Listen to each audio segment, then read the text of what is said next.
Michael Flynn, former director of the Defense Intelligence Agency, a Trump campaign advisor, and author of the new book, The Field of Fight.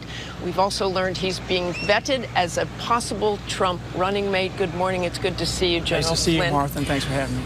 I want to start with one of truly the most important questions facing the country right now, and that is, who could keep us safe? Which leader could keep us safe? Why is Donald Trump better equipped to handle the challenges of racial division, guns, police violence? Yeah, one word, leadership. It's about leadership, and it's about responsible leadership as well.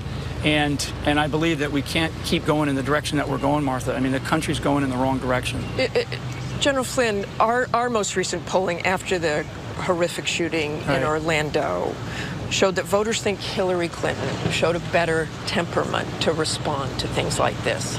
You talk about Donald Trump's leadership. Yeah. What about the temperament? Yeah, I think her speech a couple of nights ago was totally irresponsible when she talked about white people being to blame. I mean, that is so irresponsible. What we have to look at is speech that's positive, that's forward-looking, and demonstrates an intellectual courage that doesn't try to attack an ideology one way or the other. I mean, how are we going to fix this?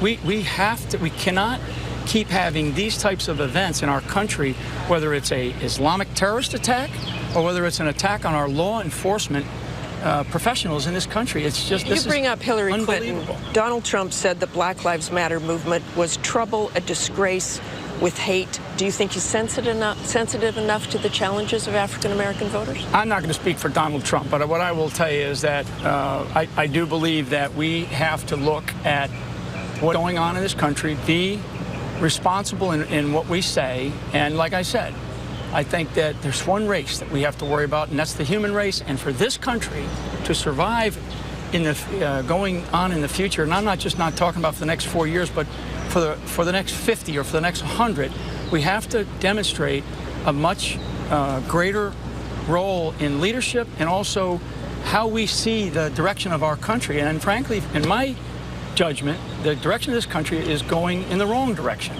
Let me stay with the matters of police. What is your reaction to the videos we've seen, to the police killings of the men in Minneapolis and Baton Rouge?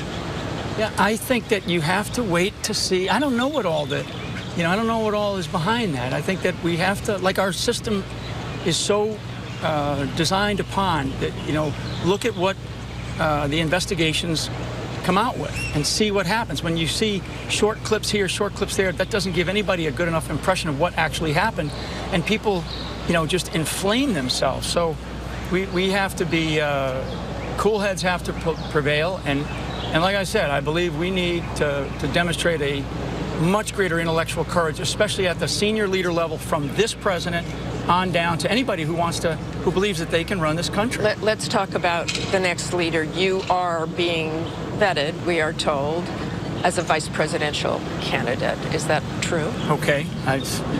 You don't know? I don't know. Do you want to be vice president? Would you like to be Donald Trump's vice president? I have said that service to this country is an honor. I am honored to be even in this discussion. It's amazing to me for a kid. So it's a job you'd take. For a kid from the little town in the smallest state in the Union, Rhode Island, it's pretty big deal, and I take it very seriously.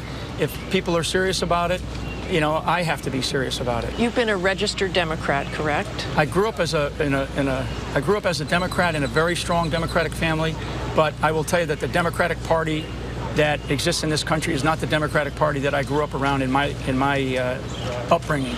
Not at all. Change registration? Totally. You change registration. I vote for leaders. That's what I vote for. When I vote, and I honestly, I didn't vote much in the military because I served whoever was the commander-in-chief in the military, but I vote for leadership. That's what I vote for, and I vote for America. I want to go to you know a lot about foreign policy. You served in the military. But since you haven't taken yourself out of vice presidential contention, let me quickly ask you a couple of questions about where you stand on other issues. Abortion.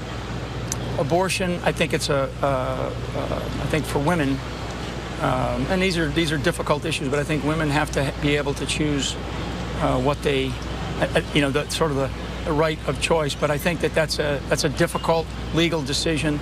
And I think that women are so important in that decision-making process. I mean, they are the ones that have to make the decision because they're the ones that are going to decide to bring up that child or not. Same-sex marriage. Do you agree with this? I don't have any. Decision? I mean, you know what? I mean, I'm about national security. I'm not going to, you know.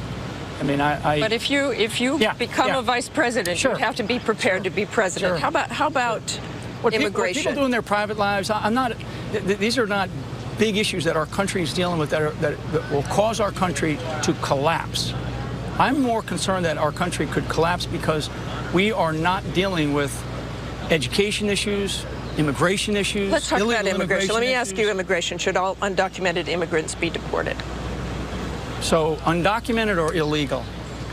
Undocumented, illegal. Okay, so if it's illegal, it's illegal. So undocumented. Are they here illegally? I mean, if they're here illegally, then it's illegal. I mean, again, back to my very first point, the rule of law in this country is probably the single biggest strategic advantage that we have above and beyond all other countries in the world, and we cannot allow the rule of law to break down. And very quickly, your reaction to Hillary Clinton not being charged with mishandling classified documents. Unbelievable. I mean, so the FBI director said that she lied, essentially, and what he should not have done was he should not have offered his opinion outside of telling the Attorney General. He should not have offered that opinion. I don't agree that he did that. Okay, thank you very much for joining us, and good luck in the upcoming months. We'll see. Thanks.